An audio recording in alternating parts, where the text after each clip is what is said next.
Welcome to clean queen channel. Homemade pure virgin coconut oil எவ்வாறு செய்வதென்று பார்ப்போம். இதற்கு தேங்காயை துருவி மிக்சியில் போட்டு அரைத்து பாலை பிழிந்து எடுத்து ஓவர் நைட் மூடி போட்டு அப்படியே வைத்துவிட வேண்டும். அடுத்த நாள் காலையில் பார்க்கும்போது பால் இவ்வாறு பெர்மண்டாகி நீர் அடியில் இறங்கி இருக்கும். அந்த நீரை வடித்து வேறாக எடுத்து வீசிவிட்டு மீண்டும் அதை மூடி போட்டு மூடி 12 மணித்தியாலங்கள் அப்படியே வைத்துவிட்டு எடுக்க வேண்டும்.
பன்னிரண்டு மணித்தியாலங்களுக்கு பிறகு ஆயில் இவ்வாறு பிரிந்து காணப்படும்.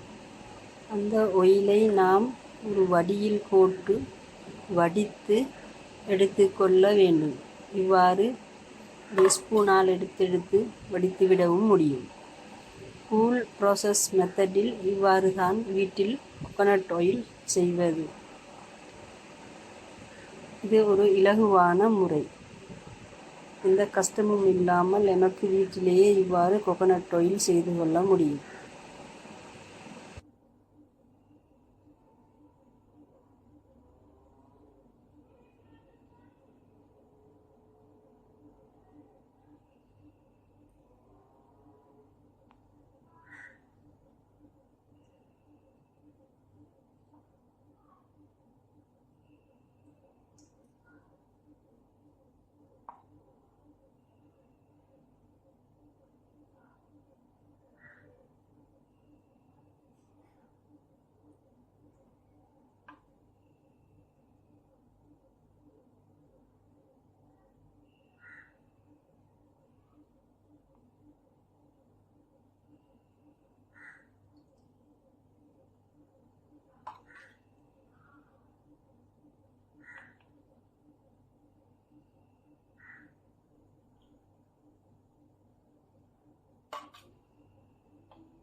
பாருங்கள் நேயர்களே, ஆயில் எவ்வளவு கிளியராக இருக்கிறது என்று. எனக்கு இலகுவாக வீட்டிலேயே இவ்வாறு கோகோனட் ஆயில் தயாரித்து கொள்ள முடியும். எந்த ஒரு கெமிக்கலும் இல்லாமல், ரசாயனமும் சேர்க்காமல் வீட்டிலேயே சுத்தமான பியோர் வெர்ஜின் கோகோனட் ஆயில் நமக்கு செய்து கொள்ளலாம். என்ன நேயர்களே, நீங்களும் ட்ரை பண்ணி பாருங்கள். எனது வீடியோ பிடித்திருந்தால் லைக் பண்ணுங்கள், ஷேர் பண்ணுங்கள், கமெண்ட் பண்ணுங்கள்.